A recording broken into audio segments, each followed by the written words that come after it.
Hola chicos, esta es la clase de la unidad 5, que es el tema sobre gravitación. Y bueno, es la última unidad del curso. Es una unidad muy interesante porque pues vamos a ver un tema que es vital para la física. Es muy importante que todos los físicos tengamos una buena idea acerca de lo que es la gravitación, al menos en un nivel básico, que es lo que trata este curso. Entonces, vamos entonces a empezar con estos conceptos y a resolver algunos problemitas que son muy interesantes. La fuerza gravitacional es una fuerza de largo alcance y las eh, implicaciones más fuertes que esto tiene es que sostiene los sistemas más grandes que conocemos. En el caso de objetos muy grandes, pensamos en planetas, por ejemplo. Los planetas de nuestro sistema solar orbitan alrededor del Sol gracias a la fuerza gravitacional, pero el Sol a su vez es una estrella dentro de las 200.000 millones de estrellas que hay en nuestra galaxia, que también orbita alrededor del centro galáctico.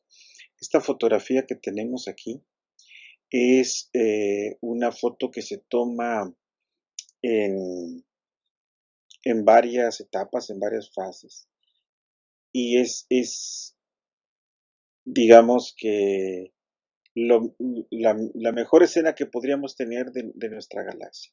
Esto sería la parte central de la galaxia y estos extremos se tocan entre sí atrás de nosotros. O sea, lo ideal para esto es representarnos nosotros dentro de esta fotografía como si fuera precisamente la foto de lo de alrededor de nuestra galaxia. ¿Sí? Esta es la parte del centro galáctico y este es el anticentro galáctico. Entonces, son entre 100, 200 mil millones de estrellas las que forman una galaxia, en particular nuestra galaxia, la Vía Láctea. El Sol se encuentra, digamos que, si esto fuera el perfil de la galaxia, se estaría como por aquí, ¿sí? En una zona por aquí. Estaría el Sol a 8.5 kiloparsecs del centro. Los kiloparsecs son una unidad de distancia equivalente a unos 26.000, bueno, esos 8.5 kiloparsecs equivalen a unos 26.000 años luz, que sería algo así como, según tenemos aquí, 2.5 por 10 a la 20 metros. O sea, realmente una distancia muy grande. Mm, La Vía Láctea, a su vez, esta es una fotografía de la galaxia Andrómeda. La Vía Láctea, a su vez, forma parte de un sistema que se llama el Grupo Local de Galaxias, donde la galaxia Andrómeda, que es esta de aquí, junto con sus dos galaxias satélites que están acá, son parte de ese cúmulo. ¿Okay? Eh, Ahí hay, la galaxia Andrómeda está a 2.3 millones de años luz y hay varias otras galaxias. Aquí en la imagen, en la foto, en la dibujito de la derecha, tienen más o menos localizadas algunas otras galaxias. eh, Aquí está el centro, la Vía Láctea, la Milky Way. Acá está Andrómeda y sus amigas. Entonces, hay otras galaxias que pertenecen a nuestro grupo que están aquí en nuestro vecindario, formando parte de un sistema. ¿Ok? A su vez, ese grupo local de galaxias forma parte de un supergrupo local que se llama el supercúmulo de Virgo. Entonces, aquí hay un cúmulo, aquí hay otro cúmulo, ¿sí me explico? Y el cúmulo de Virgo es el más grande de todos esos cúmulos que forman parte de este supergrupo, de este supercúmulo. ¿Ok? Entonces, también a su vez, lo que se puede observar, lo que se puede deducir de las observaciones, es que este supercúmulo de galaxias a su vez está formando parte de una cosa que se llama un hipercúmulo, ¿sí? O sea, aquí hay los supercúmulos están acomodados. Hay cosas que se saben que se han aprendido de la manera en que se aglutinan las galaxias para formar todos estos cúmulos, supercúmulos. Por ejemplo, hay zonas que son vacíos enormes, ¿sí? Vacíos en donde no hay nada en lo absoluto. Y entonces, imagínense la gran soledad que puede haber ahí. Entonces, no están distribuidas de manera uniforme las galaxias, sino más bien forman una especie de red o de telaraña cósmica. Otra de las cosas interesantes es que estos supercúmulos se están moviendo hacia un objeto que se conoce como el gran atractor. Es decir, hay conglomerados de masa, así como el cúmulo de Virgo tiene más masa que nuestro grupo local, el grupo de Virgo tiene más masa que nuestro grupo local, hay hipercúmulos más masivos que otros. Entonces, esto es muy interesante. Esta región del gran atractor se encuentra a 300 millones de años luz, es decir, la luz que pudiéramos recibir de un objeto de ahí tardaría 300 millones de años en llegar. Todavía habría trilobites en la Tierra. Bien, y entonces, ¿qué es lo que produce toda esta jerarquía de cúmulos, hipercúmulos y agrupaciones de galaxias? La gravitación. Es la fuerza de gravedad la que construye toda esta telaraña cósmica. Aquí vemos, por ejemplo, una simulación de lo que sería la estructura a gran escala del universo, en donde las galaxias se agrupan en esta especie de conexiones entre burbujas, entre espacios abiertos, entre espacios vacíos, en donde se conectan estos espacios, es donde se van formando esta especie como de telarañas, ¿no? Entonces, al parecer, esta sería la característica en cómo se están agrupando todos estos hipercúmulos de galaxias en el universo. Entonces, vamos a saber de primera mano lo que es la gravitación.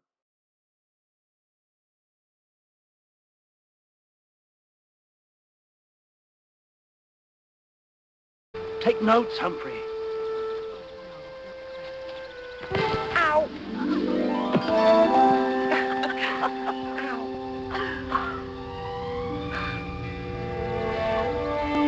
Humphrey, do you realize what just happened? You just smashed my head into this tree. Do it again.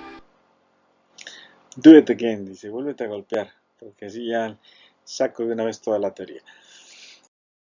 Entonces, la ley de gravitación universal, como la plantea Newton, implica que toda partícula atrae a otra con una fuerza cuya magnitud está dada por esta expresión, vamos a rayarle aquí, ¿sí?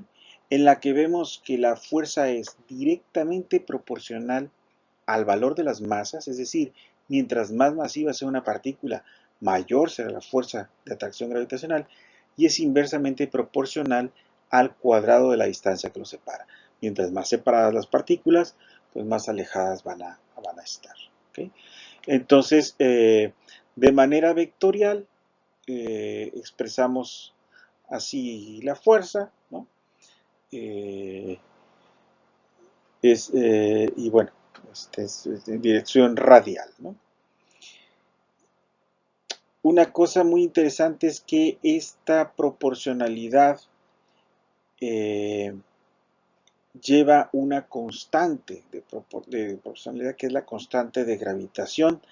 Es una G mayúscula y el valor es muy pequeño, es 6.67 por 10 a la menos 11 newton metro cuadrado entre kilogramo cuadrado. Les recomiendo que busquen los trabajos de la balanza de Cavendish, que son un experimento en el cual se usaron dos masas muy grandotas con la idea de que a un cablecito se genere una torsión que permita calcular mediante el ángulo de rotación cuál es el valor de esta constante. Es muy complicado el experimento, pero se hizo hace algunos siglos y bueno, chequen ustedes ahí por ahí en el internet cómo es que funciona esta balanza y qué es cómo se determinó el valor de G. ¿Ok? Bien. Una de las cosas importantes en esto es que el tratamiento vectorial de la fuerza de gravitación nos permite aplicar esto que le llaman el principio de superposición. ¿Qué nos dice? Que en un sistema de partículas que se atraen gravitacionalmente, la fuerza neta sobre una partícula, supónganse sobre la partícula 1, obedece el principio de superposición, es decir, que la fuerza neta es la suma vectorial de las interacciones de esa partícula con cada una de las demás. Y como es una suma vectorial, entonces habrá vectores que vayan en diferentes direcciones, se cancelan, etc. ¿Ok? Entonces es muy importante esta situación. Como ustedes han de imaginarse, porque sé que tienen muy buena imaginación, en el caso de cuerpos continuos, se vale, por supuesto, cambiar la sumatoria por la integral. Entonces, lo vamos a hacer por ahí en alguno de los problemas, usar las integrales. Bien, entonces, ¿qué onda con la manzana? ¿Por qué decimos que cuando Newton le cae la manzana en la cabeza, hay 14,000... no se fijen en pequeñeces, ¿no? Si le cayó, no le cayó en la cabeza, eso es lo de menos. ¿Cuál es el problema de la manzana? ¿Cómo es que de la misma manera que explica Newton la caída de la manzana, explica el movimiento de los planetas? Eso hay que entenderlo porque es muy bonito. Bien, vamos a estudiar el teorema de la cáscara. ¿Ok? Teorema de la cáscara. El teorema de la cáscara dice lo siguiente. Una cáscara esférica y uniforme, siempre vamos a pensar que el caballo esférico primero, ¿no? Una cáscara esférica y uniforme de material atrae a una partícula situada fuera de ella como si toda la masa de la cáscara estuviese en su centro. Entonces, piensen en un cascarón esférico como una esfera de Navidad. El centro de masa, ¿sí? Sería el centro geométrico. Entonces, la fuerza con la que esa esfera de Navidad atrae a un punto por acá, se trata exactamente igual como si la masa de todo el cascarón estuviera en su centro de masa y tenemos dos masas puntuales. Es idéntico. Y no importa, uno pensaría, bueno, si están muy lejos, pues esta masa es como si fuera un punto. Sí, pero en este teorema no importa si estamos lejos o estamos cerca de la esfera. Se trata exactamente igual. Entonces, en ese sentido, la manzana, cuando queremos estudiar la manzana, es equivalente a que yo tenga la manzana aquí y el otro punto esté en el centro de la Tierra. De tal manera que la separación entre la manzana y la Tierra no es la distancia la altura a la que está sobre el piso, ¿sí? Sino estar en el piso o cerca del piso equivale a tener una separación de un radio terrestre entre la manzana y la Tierra. Así es como se debe tratar, ¿ok? Bueno, el teorema de la cáscara, en el caso de que la partícula, no es el caso de la Tierra, pero sí piensen en la esfera de Navidad, en el caso que tiene una esfera de Navidad de masa y un punto de prueba, la masa, dentro de la esfera, resulta que todo el cascarón, la fuerza de gravedad de todo este cascarón sobre una masa que está dentro de él es nula. Ay, caray, ¿qué es eso? Si está fuera, Se trata como si toda la masa de la cáscara estuviera en un punto, pero si está dentro del cascarón, no existe fuerza. Es decir, imagínense un cascarón de masa y ustedes pueden meterse dentro del cascarón, estarían ahí sin sentir ningún jalón gravitacional, ningún peso. ¿Okay? Una cáscara uniforme de materia no ejerce fuerza gravitacional neta sobre ninguna partícula ubicada en su interior. Eso dice el teorema de la cáscara aplicado a un objeto que está dentro de la cáscara. ¿Okay? Bien, vamos a demostrar esto, porque es muy bonito. Entonces quiero que se fijen en este dibujo y en todos sus parámetros. Esta es una cáscara. El grosor de la cáscara es este grosorcito que está aquí. Le pusieron, yo no fui el que se lo puse, le pusieron T. Debe ser de thick, ¿no? De grosor. Es un grosor pequeñito comparado con la esfera, ¿no?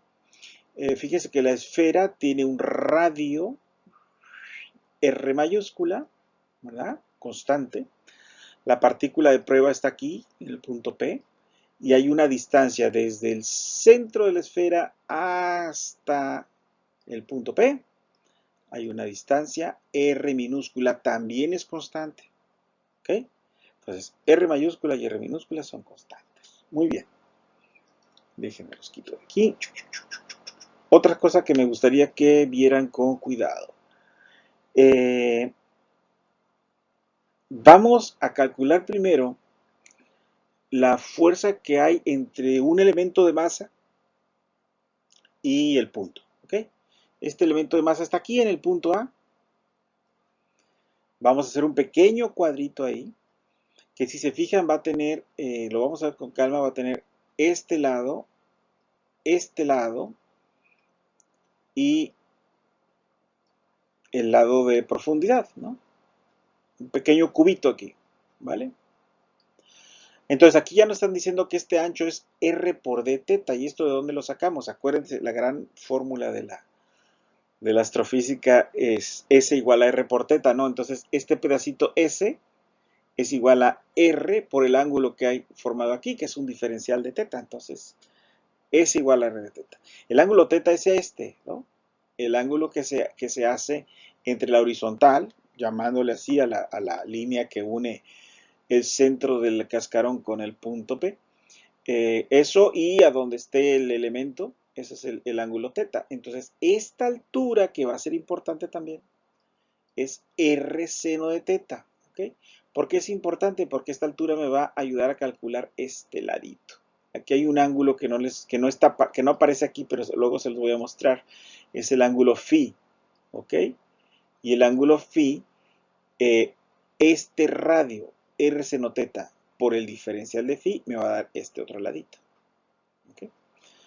Bueno, cosas interesantes es que cuando termine de hacer todo esto al elemento A, del punto A, me voy a ir a hacer lo mismo al punto B. ¿Ok? Y ahí vamos a ver cosas bien interesantes. ¿Cierto? Vámonos. Eso es. Vete para allá y dadme el pizarrón. Voy a dejar aquí el dibujito porque a lo mejor hacemos referencias a él. ¿Ok? Aquí me aventé estaba buenísima esta cosita, ¿no? Ok. Miren, vamos a ver. Este triángulo que formamos entre el punto A, el punto O y el punto P, ese triángulo no es un triángulo rectángulo. De entrada pudiera serlo, pero no lo es. No tiene por qué serlo. Tiene sus tres lados son X, R chiquita y R grandota. Y como ustedes saben, R chiquita y R grandota van a ser los mismos para cualquier elemento. Pero bueno, son constantes, ¿no? Este es el que puede variar si el anillo lo tomo más hacia la partícula o más alejado de la partícula. Bueno, este triángulo debe obedecer la ley de los cosenos, como cualquier triángulo. Entonces, la ley de los cosenos, ¿qué dice? Si este de aquí es el ángulo teta, ¿verdad? Entonces tenemos x cuadrada igual a r cuadrada chica más r cuadrada grande menos 2r coseno teta. Bien, si yo sacara la derivada implícita de esta expresión, la única variable que hay es la X, porque vamos a hablar de diferentes anillos, y la teta, que es el ángulo que corresponde a cada anillo. Estas R son constantes. Entonces la derivada de esto sería 2x de x. Estas constantes se van al bye-bye. Y aquí me quedaría menos 2RR como constante. Y la derivada del coseno, que sería menos el seno de teta de teta. Los menos por menos se van, los 2 se van.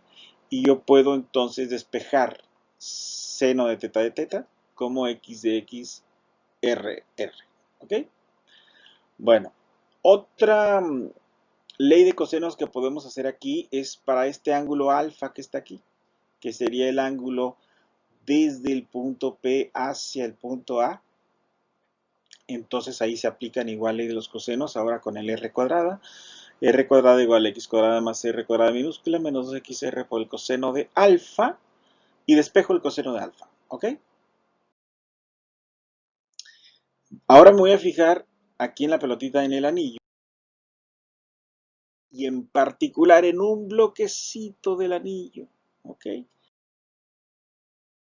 En este dibujo, aquí se los estoy dibujando, es que este lado, que no aparece aquí muy claramente, para un bloquecito, ese lado es R seno de teta por el ángulo de phi, este ladito, ¿ok? Bien, si todo quedó claro, espero que sí. Vamos a hacerle un zoom a ese lado, ¿ok? Y vamos a obtener el elemento de volumen. Entonces ya quedamos. R de teta es este lado de aquí. El ancho el espesor de esto es T. Y este es el que acabamos de mostrarles. R seno de teta de phi. ¿Okay? Entonces el diferencial de volumen es este. Es diferencial de volumen en el punto A. Es R de teta por T por R seno de teta de phi. Y rearreglamos para que se vea más bonito. Vale. Otra cosa que vamos a necesitar aquí es el concepto de densidad. Quedamos que el cascarón es uniforme, por lo tanto tiene la misma densidad y ustedes saben que densidad se define como masa entre volumen, es decir, toda la masa del objeto entre todo el volumen del objeto. Y es una propiedad intensiva de la materia, es decir, que funciona tanto en todo el objeto completo como en un trocito, y ese trocito sean las diferenciales, ¿no? Entonces, dm en dv es lo mismo que m grande entre v grande. Y en nuestro caso, que era en el punto A, pues le quise llamar dma y dva. ¿Ok? Bueno, entonces, ¿qué es dma? Lo despejo y sería ρ multiplicado por el de volumen A. Aquí está. Y la ρ ya quedamos que es masa entre volumen grandes. ¿Vale? Ya está. Y el de volumen ya lo habíamos calculado. Era este de aquí. Entonces, llego a esta expresión, ¿ok? Mi diferencial de masa, el pequeño trocito del anillo que está en el punto A, tiene una masa igual a esta expresión. ¿Ok? A esta expresión.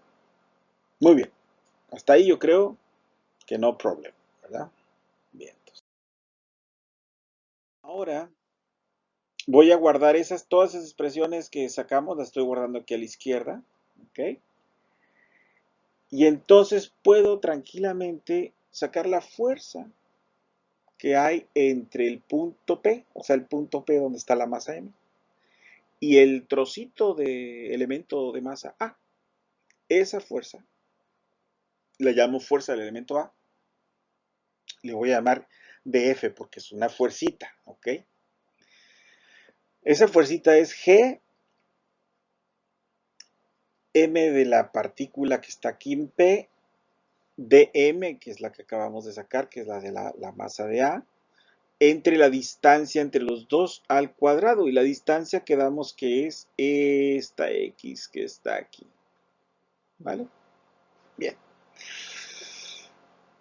Ahora bien, ya que los convencí de que esa es la fuerza A, la fuerza el diferencial de fuerza en el punto A, quiero mostrarles que diametralmente opuesto tengo al punto B. Exactamente a la misma distancia X, etc.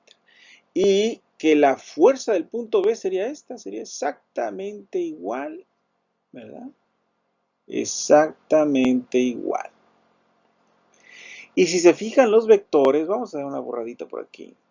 Si se fijan los vectores que apuntan hacia ambos elementos, FB y FA, son igualitos, mismo ángulo alfa.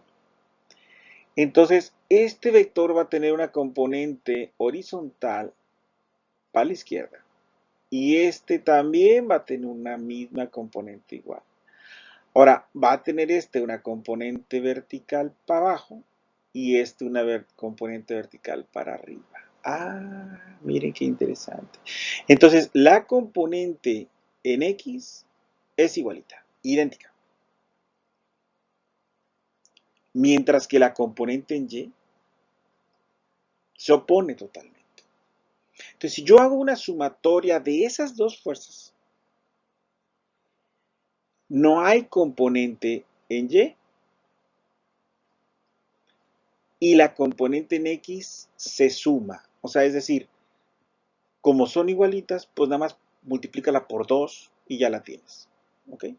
Entonces, sorry, fuerza B, voy a trabajar con la fuerza A, pero yo sé que eres igualita. Entonces, déjenme llamarle la fuerza AB, la fuerza del par. ¿Ok? La fuerza que ejerce este par de elementos sobre el punto P, o el punto P de masa M, le voy a llamar esto, es 2 veces lo que calculé como fuerza A, y nada más le pongo un 2 a esta cosa y ya está, es un 2. ¿Y qué más me falta? Me falta, acuérdense que es una componente X, entonces me falta el coseno. Entonces, esa fuerza del par AB es 2gm de ma entre x cuadrada por el coseno de alfa. Y si yo quiero sacar todo el anillo, ¿qué hago? Vamos a desaparecerme un poquitín aquí. Ok. ¿Qué hago si quiero sacar la masa de todo el anillo? Pues tendría que integrar media vuelta, que sería de aquí hasta acá, justo antes de llegar aquí, porque cada elemento que yo tengo aquí se participa el doble, el doble, el doble, ¿sí? Entonces, estoy integrando los pares, ¿sí? Cuando estoy sumando solamente la mitad de un círculo, es que estoy sumando todos los pares, ¿vale? Entonces, a eso le voy a llamar el diferencial del anillo, es decir, la fuerza con la que todo el anillo que tiene la misma distancia X, todo el anillo, la fuerza con la que jala al punto está aquí, sería, le voy a llamar dF anillo, esa sería la integral del F a B, o sea, del par, sobre el ángulo phi, media vuelta, ¿ok? Entonces, ¿esto qué significa? Significa que tengo esta integral de df a B, es la integral de todo esto que tenía yo aquí, ¿sí? Pero ya le voy a poner explícitamente el dm, y el dm lo tengo aquí, ¿ok? Entonces el dm sería el mb, el tr no sé qué, el seno de teta, bla, bla, bla, bla, bla, y aquí termina el diferencial de phi. O sea, realmente si se fijan, la integral sobre phi, pues no afecta nada de lo que está aquí, ¿ok? Por eso es que, déjenme borrar un poquitín, por eso es que a la hora de hacer la integral, pues simplemente y vilmente se va a afectar solo a ese diferencial de phi, ¿ok? Y entonces todo esto que está aquí es constante y solo me queda esta integral, la integral de phi de 0 a pi, que es media vuelta.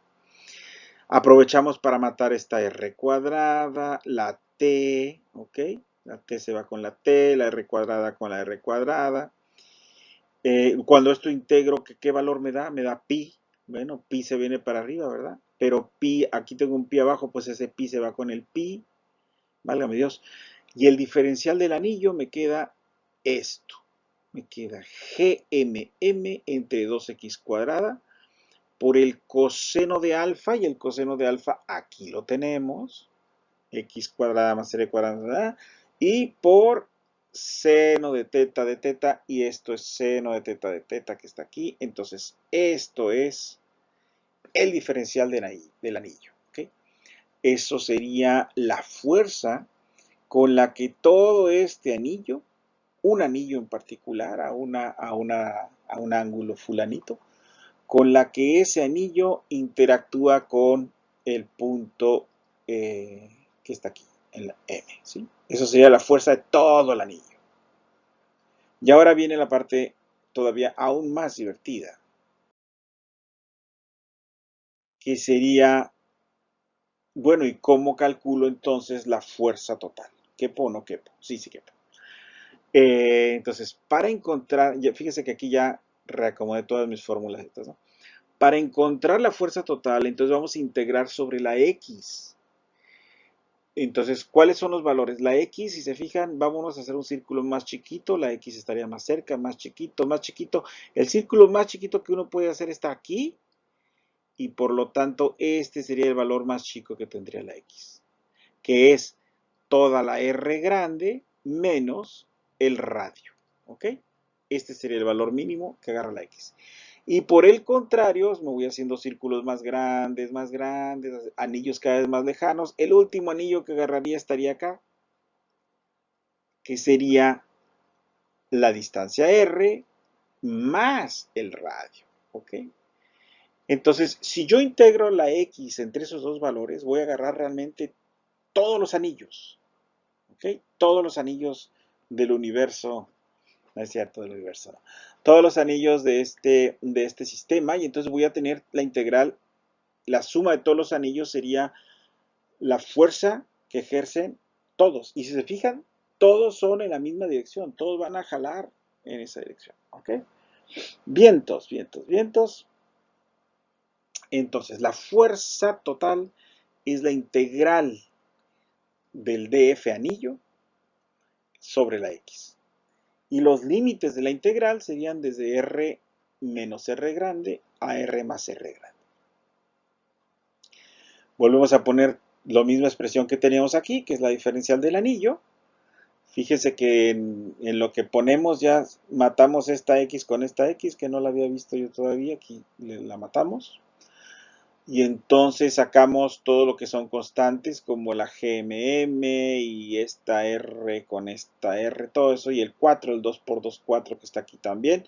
Entonces todo eso lo sacamos como una constante, y en la integral me quedan todo lo que tiene de X. ¿Okay? Todo lo que tiene X. Entonces X, aquí hay un cociente donde está la X involucrada. Bueno, ya está. X cuadrada entre X cuadrada es 1, pues lo pongo como un 1. Y esto entre X cuadrada, pues lo pongo tal cual. Hasta le puse X a la menos 2 para verme así medio elegante. Hago la integral. ¿Cuál es la integral de 1 por dx? Pues es la integral de dx, que es X. Y la integral de una constante por X a la menos 2, pues es X a la n más 1 entre n más 1. Es decir, X a la menos 1 entre menos 1. Entonces, este más que está aquí se vuelve menos. Y esta X a la menos 2 se vuelve X a la menos 1. Bien. Ahora, evaluamos primero en el punto máximo menos en el punto mínimo. Entonces, cuando hacemos eso con la X, es el punto máximo menos el punto mínimo, y cuando hacemos eso con esta expresión sería la constante arriba no cambia, es evaluando en la X igual a esto menos, no cambian las constantes arriba, evaluado en la X menos. Lo bonito, bueno, esto lo podemos simplemente el signo menos que está aquí pasa multiplicando y desarrollamos todo esto, y aquí vemos cómo se van estas R's minúsculas, ¿no? Lo bonito de estos que están aquí es que son binomios conjugados, ¿no? Estos son binomios conjugados, por lo tanto se mata con el binomio de abajo. Este binomio conjugado mata con este binomio de abajo. Y entonces estas dos me dieron 2R y esto de aquí me da toda esta expresión. Menos por menos da más y entonces me quedan 4R. Y entonces ese 4R que está aquí resulta que se va al bye con el 4R que estaba en la constante que sacamos. Y el resultado final, tómala. F igual a GMM en 3R cuadrada. Es decir, M es la masa del cascarón, la masa total del cascarón. Entonces, es como si toda la masa estuviera concentrada aquí, en su centro de masa. Si esto fuera un punto, con este otro punto, y esta es la fórmula para la fuerza atractiva entre esas dos masas puntuales. Lo único que interviene es el valor de la masa misma y la distancia al cuadrado. Entonces, este es el teorema de la cáscara, es maravilloso. Por eso es que funciona lo de la manzana. Porque en la manzana nuestro punto R minúscula está muy cerca del radio. Es prácticamente el radio. Entonces agarramos una manzana, la tiramos, el metro que recorra la manzana es despreciable junto con los 6.400 kilómetros del radio terrestre, ¿no? Entonces prácticamente la fuerza de atracción que sentimos todos los objetos que estamos en la superficie terrestre, pues tiene que ver con esto, ¿no? ¿Ok? Y entonces, todo lo que es constante, por ejemplo, aquí está el radio terrestre, la masa terrestre, la G, esto es constante, todo esto es lo que determina la famosa G minúscula. ¿Ok? Fuerza es igual a masa por gravedad, peso es masa por gravedad. ¿Vale? Bien, y aquí viene la otra parte interesante del teorema de la cáscara. ¿Qué pasa si el punto está dentro, que no está fuera? La neta del planeta, esto es idéntico. Pueden agarrarse ustedes a hacerlo lo mismo. Espesor, mismo tamaño del elemento de volumen, todo es igual, todo es igual. ¿Cuál es la diferencia? Esto es un triángulo igual. Esta R es constante, esta R es constante, esta es la distancia que hay de aquí a acá. ¿Qué es lo que cambia? Cambia que la última integral, que todo es igual, cosenos de todo eso se maneja igual. Lo que cambia es que los valores extremos de la x para hacer la integral ya no van a ser la diferencia de r chiquita menos r grande, ¿sí? Sino ahora va a ser al revés, ¿no? Porque ¿cuál es la x más pequeña que puede haber? Esta que está aquí. ¿Y esa x qué es? R grande menos r minúscula. Ah, ¿verdad? Y el valor más grande que puede tener la x, ¿cuál es? Es esta distancia de aquí hasta acá. Hasta acá. ¿Y eso qué es? Es la R minúscula más el radio, R mayúscula. Entonces, ahora los límites tienen cambiado el signo. En vez de ser el R más R, pues no importa cómo esté, pero el R menos R va a ser diferente ahora. ¿Ok? Es la única diferencia. Los límites son los que hacen la diferencia con respecto con respecto al caso anterior.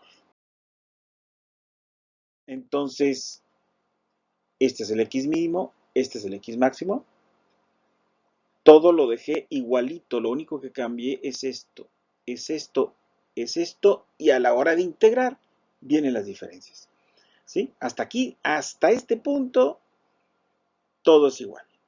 ¿Ok?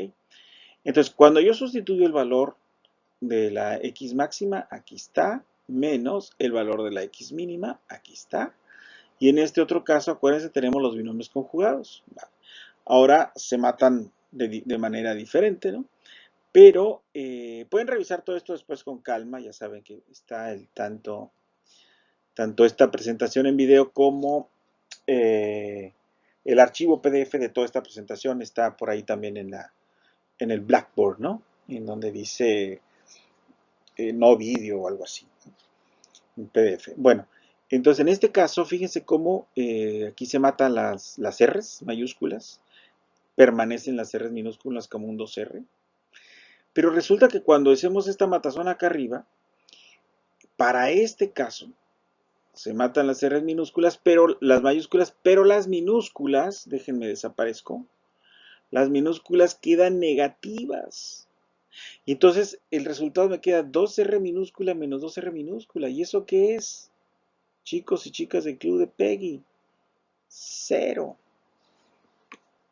Es una demostración lindísima, lindísima, porque aplica todo lo que ya hicimos, los triángulos, ley de cosenos, todo es igual, igual, igual, hasta que llegamos al punto en calcular la última integral, que es la integral de la x, y entonces los límites de la x son ligeramente diferentes a los del otro caso, y de manera natural nos da este resultado. Es lindísimo. ¿Esto qué significa básicamente? Significa que todas las fuerzas que están jalando a la partícula que está dentro se cancelan, todas, todas, todas. Fíjense, un elemento de masa que esté aquí, se me pierde aquí. Estos elementos de masa que están aquí jalan muy fuerte a la partícula porque están muy cerca. Sin embargo, ¿sí? Vamos, incluso déjenme parto esto aquí, voy a hacer un tijerazo, un tijerazo. Si todas las componentes en Y se cancelan, no solo en Y, en todo el círculo, ¿no? Lo único que sobrevive son las fuerzas en X. Entonces, ¿quién jala para el lado derecho? Esta masa de este pequeño cap que está aquí. ¿Sí? Esas jalan a la derecha. Están muy cerca de la masa. Pero ¿quién jala hacia la izquierda? Todo el resto. Ay Dios. Todo el resto que está aquí. Que están en promedio más lejos, pero son mucho más. Y entonces los dos efectos se compensan. ¿Sí? Se compensa al estar cerca con el estar más lejos, pero tener más masa. ¿Sí? Acuérdense que son esos dos factores, el factor masa y el factor distancia. Entonces, esta es una competencia tan bonita que quedan empatados. Se anulan todas las fuerzas y el objeto está aquí libremente. Si nosotros estuviéramos en un cascarón de masa esférico, teóricamente podemos impulsarnos aquí, dar un brinco y llegar hacia el otro extremo y no habría ninguna fuerza que nos lo impida. Sí, seríamos capaces de flotar en el interior de un cascarón esférico de masas. Súper, así fuera la masa de un planeta y nosotros una mosquita, podríamos hacerlo sin ningún problema. Ok, entonces les comentaba que cerca de la superficie de la Tierra, nosotros aplicamos esto y lo que tendríamos es que aquí ponemos el radio de la Tierra, ¿ok? Y entonces, ¿qué es lo que decíamos de la fuerza que jala un objeto, ¿no? Fuerza es el cambio del ímpetu con respecto al tiempo, esto es la derivada de masa por velocidad, si la masa no varía, pues entonces tendríamos masa por aceleración. En el caso de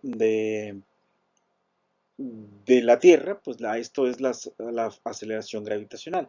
Entonces, si esta fuerza, que es el peso, y que antes lo veíamos de manera misteriosa, ¿no? En el curso pasado se hablaba de que el peso jala todo para abajo, no sé qué. Bueno, ahora ya sabemos quién es el responsable. ¿Quién es el peso? Es esto que está aquí. ¿Ok? Entonces, fíjense, si yo igualo es la fuerza gravitacional al peso, entonces se cancela la masa del objeto y la aceleración gravitacional me queda dada en puras constantes, señoras y señores, aquí está. ¿Sí? La constante de gravitación universal, la masa de la Tierra y el radio de la Tierra. Por eso es que decimos, ¿cuánto vale la gravedad? 9.8, 9.8, 9.8. De hecho, en el, no sé, el número más que van a encontrar con más presión es 9.80665, ¿no? Por lo menos en mis tiempos era el que se usaba. Y cuando quieren resolver un problema rápido le ponen ustedes 10, ¿no? Pero ¿qué significa realmente? Significa que en la superficie de la Tierra dado que la Tierra es más o menos una esfera decente, podemos resolver la mayor parte de nuestros problemas newtonianos considerando eso, que G es 9.8 y funciona. Y funciona el tiro parabólico, y funcionan los misiles, y funcionan los carros, y funciona todo, funciona. Porque más o menos son los valores constantes, ¿no? Y entonces, bueno, la G mayúscula es constante siempre, pero la masa de la Tierra, pues podría uno decir, bueno, a lo mejor influye estar cerca de un cerro, o influye estar, en el caso de la R, influye estar en un edificio alto o en un cerro alto o no. Lo vamos a ver un poquito, creo que es la slide que sigue, la de las tablas. Pero bueno, a lo que voy es que esto les explica los misterios del curso pasado. ¿Por qué G minúscula es 9.8? Pues ya está, es la aceleración gravitacional. Y la encuentran igualando la fuerza con la que jala algo hacia abajo, que es el peso, lo igualan con la fuerza gravitacional de la Tierra sobre los objetos en su superficie. Y aquí está la razón por la cual la aceleración de gravedad es diferente en Marte y es diferente en la Luna. ¿Sí? Si ustedes van y se pesan en la Luna, pues qué chido, ¿no? Porque, uy, se van a pesar un sexto, no sé cuánto de lo que es de aquí. Y pero no, pero la masa es la misma, es decir, la m minúscula no va a cambiar, va a cambiar el peso. Y va a cambiar el peso porque tendríamos diferente m, diferente r para diferente planeta. Entonces, con esta información que yo les, ay, perdón, que se borró. Con esta información que yo les acabo de dar, ustedes ya pueden hacer cosas curiosas, como por ejemplo, saber cuánto pesan en cada uno de los planetas del sistema solar o cuánto pesan en la luna. Todo eso lo pueden hacer jugando con esto, ¿no? Con una tablita Excel donde ustedes pongan masas y radios, ustedes ya pueden saber. Pueden agarrar una báscula de esas de chafas que venden ahí en el solo un precio, ¿cómo se llaman estas tiendas? O en la DAX, ¿no? Una báscula de aguja, la desarman y a la aguja, a la parte donde está la aguja, calibrenla en la luna, calibrenla en Marte. Y pueden decir, te vendo una báscula que te dice cuánto pesas en Marte, ¿no? Divertido, divertidísimo. Bien, entonces, esta es la G que habíamos estudiado antes, solo que el valor no es tan constante por la siguiente razón. Aquí, ¿qué puede hacer que varíe la G? Punto número uno, la Tierra no es uniforme, es decir, la densidad varía radialmente y la densidad de la corteza varía de una región a otra. Entonces, si yo hago un pozo profundo, muy profundo, la gravedad pudiera ser diferente. Si yo me subo a un cerro, la gravedad puede ser diferente. Si yo me acerco a un cerro, no sé, con una mina de metales o algo así, que sea muy masivo, eso puede influir. Otra cosa, la Tierra no es esférica. ¿Qué significa eso? La Tierra está ligera por su rotación, la Tierra está ligeramente achatada por los polos y entonces se puede considerar como un esferoide, ¿no? Entonces no es lo mismo el diámetro de la Tierra por el lado polar que el diámetro de la Tierra por el lado ecuatorial. ¿Okay? La diferencia de radios es de 21 kilómetros. Entonces la G varía del ecuador hacia los polos. Hay una variación de G porque el radio no es el mismo, ¿no? O sea, no es tan constante. La otra es que la Tierra gira sobre su propio eje y esto es bien interesante. Si la Tierra no girara, pues tendríamos los numeritos que acabamos de ver, pero como la Tierra gira, hay un pequeño efecto debido a la rotación. Entonces, como ustedes se han de imaginar, pues hay una aceleración centrípeta. La sumatoria de fuerzas para un objeto que está aquí, ¿sí? Debe ser masa por aceleración centrípeta. ¿Y cuáles son esas fuerzas? Las dos fuerzas que actúan aquí son la normal por un lado y el peso por el otro. ¿Ok? Y eso es masa por aceleración centrípeta. Entonces dice uno, ¿ok? ¿Cuál sería la diferencia? El peso va para un lado, la normal va para un lado, es la mg, y el peso va para abajo, y esta aceleración va para abajo, ¿ok? Entonces, la aceleración centrípeta es omega cuadrada r, y resulta que si metemos aquí los valores de rotación de la Tierra, el radio de la Tierra, etcétera, resulta que hay una diferencia entre estos dos valores de 0.034 metros entre segundo al cuadrado. Supongo que esto fue calculado en el puritito Ecuador, ¿no? Aquí está, según el dibujo, este es el polo norte, entonces este objeto está en el puritito Ecuador y esto sería el asunto. Nosotros en Ensenada, acuérdense que estamos elevados un poquito sobre el Ecuador, y entonces habría que considerar nuestro círculo de rotación, no el radio de la Tierra, sino el círculo con respecto al eje de rotación, que sería el coseno, multiplicar por el coseno del ángulo, ¿no? De latitud. Bien, entonces esto es interesante porque son diferencias que se pueden calcular de acuerdo a lo que ustedes ya saben, de los conocimientos que ustedes ya tienen. Okay. Esa es la tablita que les comentaba. Miren, aquí hay ejemplos de latitud.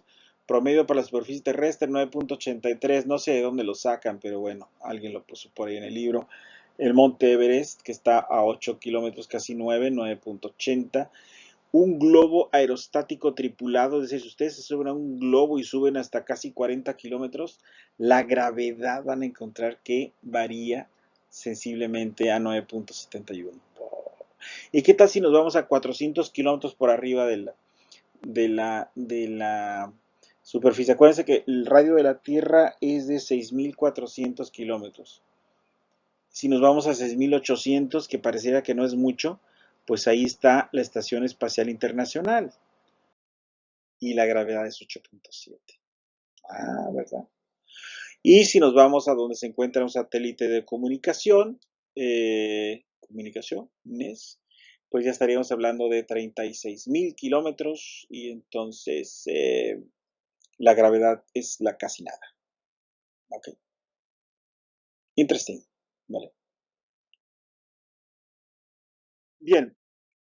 Otra cosa que necesitamos saber en esto de la gravitación. Podemos estudiar, acuérdense de la energía potencial que vieron ustedes en el semestre pasado, en el curso de mecánica, cómo le echaban la culpa al potencial gravitacional, el potencial del resorte, etc. Visto ahora en el contexto de la gravitación, entonces la energía potencial gravitacional se puede definir como la energía gravitacional entre dos partículas, ¿sí?, separadas a una distancia r. Entonces, a medida que la r decrece, la u también decrece, y entonces, imagínense, nos iríamos a una u enorme, ¿no?, infinita. Y en el otro caso, cuando la r tiende a infinito, pues entonces la u se va a cero. Entonces podemos pensar que la u es cero cuando la otra partícula está en infinito. ¿Ok? Entonces, la energía potencial es negativa para cualquier separación finita y se hace cada vez más negativa en la medida en que r disminuye. Esta es la expresión que tendríamos para la u, ¿vale? Entonces, si el sistema tiene más de dos partículas, la energía, acuérdense, es un escalar, no es un vector. Entonces la energía se suma de manera escalar. ¿Cuál es la energía potencial aquí? Pues la energía potencial es el potencial que tengo de interactuar con cada una de las partículas. La pelucita anda por aquí queriendo platicar con ustedes, pero bueno. Vientos. Dice aquí, supóngase que lanzamos una pelota al aire y queremos encontrar una expresión para su energía potencial como función de su distancia al centro de la Tierra. Pero debemos obtener el trabajo para llevarla desde un punto P hasta el infinito y utilizar la conservación de energía. Entonces, ¿cuál sería el trabajo para llevar un objeto, una pelota de béisbol, ¿verdad? Desde la superficie de la Tierra hasta infinito, ¿no? El trabajo, si recuerdan, es f punto de la integral de f punto de r. Esto es f por r por el coseno del ángulo entre los dos, entre la f y el dr. Si van en el mismo sitio, pues este es el coseno de pi. En este caso, la fuerza va para acá y la distancia a la que quiero mover va para arriba. Entonces el ángulo entre los dos son 180 grados. Entonces el coseno de 180 es menos, ¿verdad? Menos. Aquí está. ¿Cuál es la fuerza? La fuerza es gmm entre r cuadrada, la fuerza gravitacional. Esto fue un menos 1 que ya está puesto aquí, el de r. Entonces hago esta integral, saco todas esas constantes y me queda r a la menos 2. ¿Ok? La integral de r a la menos 2, pues es menos 1 entre r. Bien, cuando r tiende a infinito, este valor es 0. Menos por menos da más. Cuando es r, pues es 1 entre r. Y entonces, ¿qué expresión me quedó? gmm entre r, negativo. ¿Ok?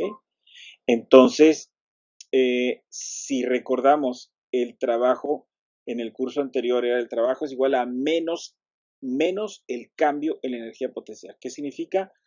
Que cuando nosotros nos llevamos al objeto desde aquí hasta el infinito, la U infinita es 0 menos la U actual, que es U. Entonces, menos por menos da más. Trabajo es igual a U. Entonces, quiere decir que el trabajo es igual a esto. Por lo tanto, esta debe ser la expresión para la U. Entonces, hice trampa, ¿no? Hice ingeniería inversa. ¿Cuál sería el trabajo que me hace llevar un objeto desde la superficie de la Tierra hasta el infinito? Y luego después recuerdo el teorema de trabajo-energía potencial, que dice que el trabajo es el menos el cambio de energía potencial. Hago la comparación entre ambos y obtengo el valor de U. ¿Sí? Obtengo cuál es la expresión para U, energía potencial. ¿Okay? Muy ingeniosa la manera de sacarlo. Pero eso es. ¿Se acuerdan? Yo supongo que se acuerdan también del concepto de fuerza conservativa, ¿no? Era la fuerza que no tenía pérdidas y por lo tanto uno podía regresar al punto original y no hacer trabajo, por ejemplo, ¿no? Porque al final de cuentas el trabajo es cuánto se desplazó, cuánto, etcétera. Entonces, el trabajo neto para una fuerza conservativa, pues es 0 cuando vuelve a regresar al punto original. ¿Ok? Entonces, el cambio de energía potencial no depende de la trayectoria del objeto. Entonces, si quiero llevar un objeto del punto A al punto G, no importa que yo me lo lleve en línea recta o que me lo lleve por un camino así medio truculento, ¿sí? Cuando yo me muevo de manera perpendicular a lo que sería los radios de interacción de la fuerza, aquí no estoy haciendo trabajo, pues, no estoy haciendo trabajo contra la fuerza gravitacional, ¿ok? Entonces, solamente cuando me muevo radialmente hago trabajo, es pasar de A a B o de C a D o de E a F, ¿ok? Entonces, eso sería. Entonces, la fuerza gravitacional también se puede deducir de la manera, así como sacamos con el trabajo, sacamos la energía potencial, podemos sacarlo en vez de integrar, derivando, ¿ok? No sé si este semestre o el que viene, pero ustedes van a ver en lo que es el cálculo de varias variables, o también llamado cálculo vectorial. Van a ver un operador que se llama nabla, que está aquí. Y es una expresión, lo que quiere decir es que ustedes van a hacerle algo, le van a aplicar un proceso a la variable que tienen aquí. Este operador equivale a sacar una derivada. ¿ok? En el caso en que solo tengo una variable, como es este caso, una variable que afecta a la energía potencial, entonces yo puedo hacer la equivalencia de que esto no es más que una derivada. ¿Cuál es la derivada de U con respecto a R? Pues acuérdense que si U es esto que está aquí menos GMM entre R, la derivada con respecto a R, ¿qué va a ser? Esto está R menos 1, pues la derivada sería menos 1 por R a la menos 2, ¿no? Entonces, R a la menos 2, aquí está, ¿no? Entonces, menos, este menos que está aquí se mataba con pero al derivar vuelve a ser menos, o sea, menos por menos da más, por menos da menos. Y el R me queda cuadrado. Entonces me queda que la fuerza es precisamente la expresión que tenemos acá. Entonces, vemos cómo efectivamente nuestra manera de deducir la energía potencial corresponde después a querer obtener la fuerza como la derivada de esa energía potencial. Bueno, si lo queremos hacer bien, este operador realmente, ¿sí?, es un vector, es un operador vectorial, que lo que me dice es que si esta cosa es un escalar, como lo es la energía, este operador aplica como un vector que tiene coordenadas, perdón, que tiene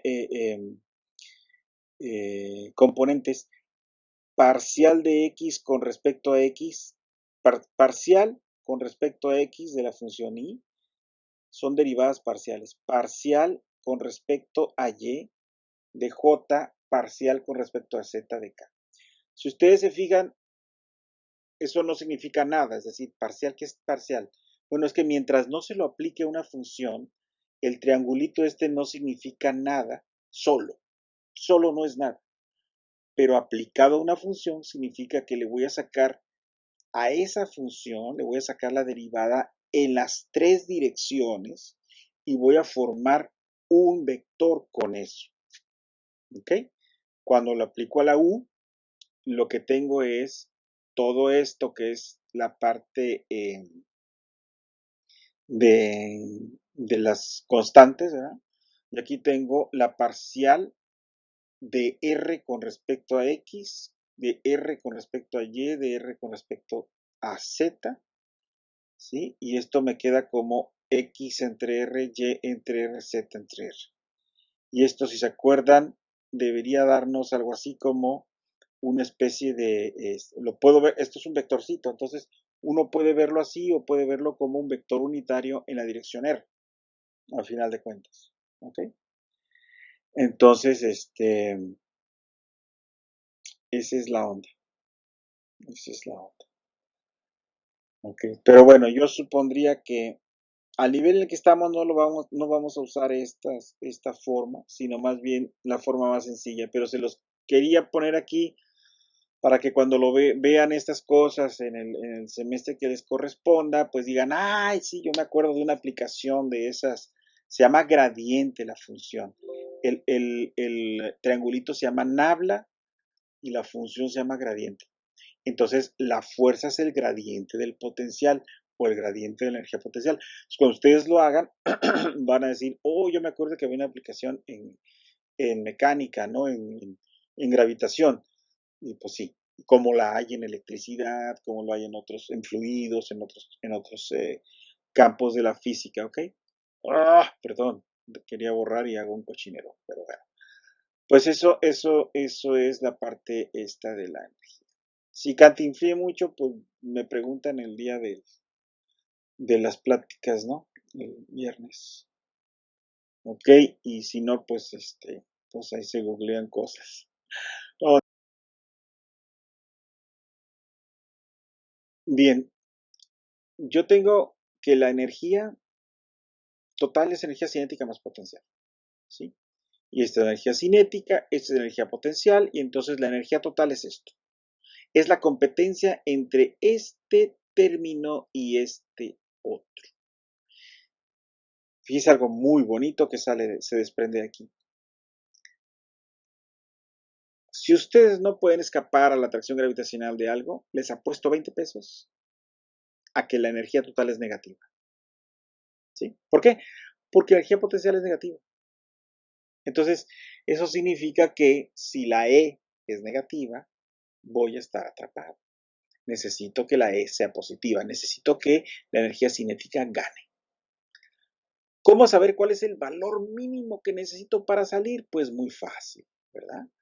Tomemos esta expresión e igualémosla a cero, porque si la igualamos a cero, estaríamos hablando del caso límite, porque saben que con tantita velocidad más salen, ¿ok?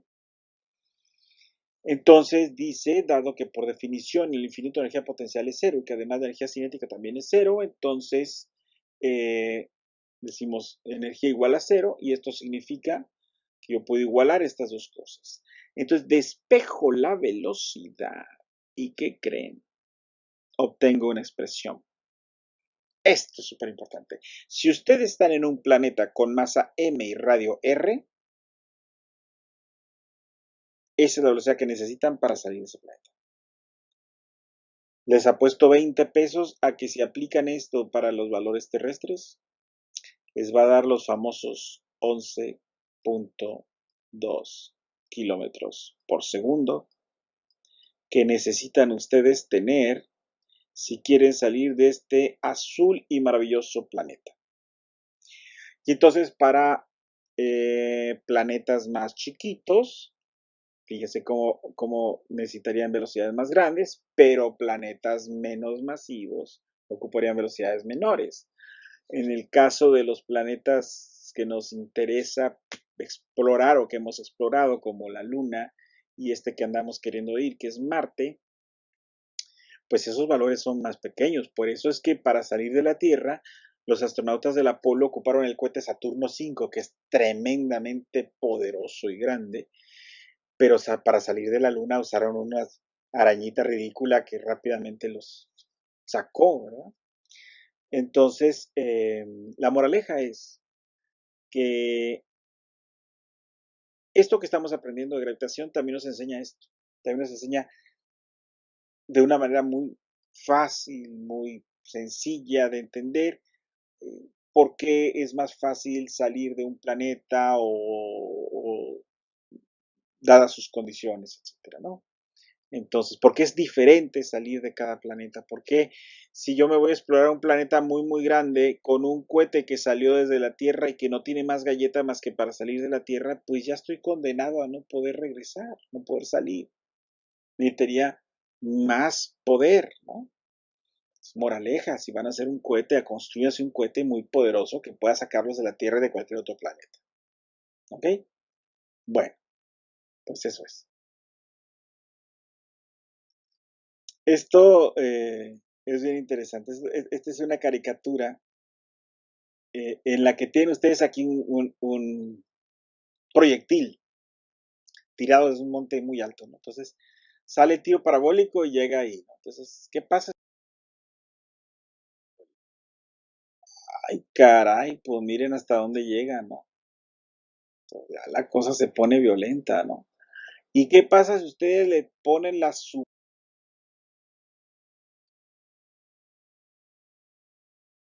No cae el objeto.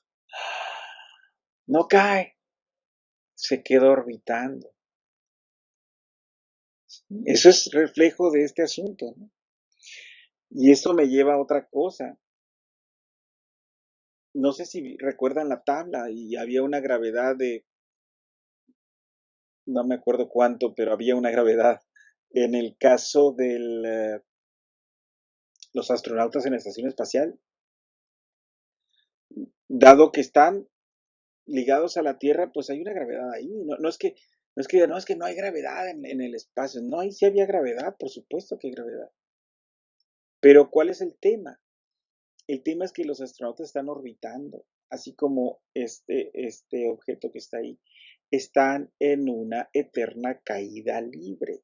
Este objeto que estamos viendo ahora mismo está en caída libre, pero no cae nunca, ¿vale? Los astronautas están exactamente igual. Entonces, ¿qué significa estar en caída libre? Que no pesas nada. que los objetos que están ahí no pesan, no se van, porque todos están cayendo. Imagínense que ustedes se suben al elevador del Disney, ¿cómo se llama? La Tower, no sé qué, ¿no? Y se avientan. Imagínense que van a 9.8 metros por segundo. Ustedes dejen caer algo y ese algo y ustedes se mueven al mismo tiempo. Entonces, está flotando. No, machos, están cayendo ustedes dos, ¿ok? Lo vamos a ver más adelantito cuando veamos esto de Einstein, pero esencialmente esto es lo que está pasando aquí, ¿ok? Es una caída libre eterna. Muy bien. Les recomiendo, miren, me encontré este sitio de internet en donde ustedes pueden calcular velocidades de escape, sea en OmniCalculator, pueden calcular otras cosas extrañas, ¿no? Pero pueden calcular, entre otras cosas, velocidades de escape.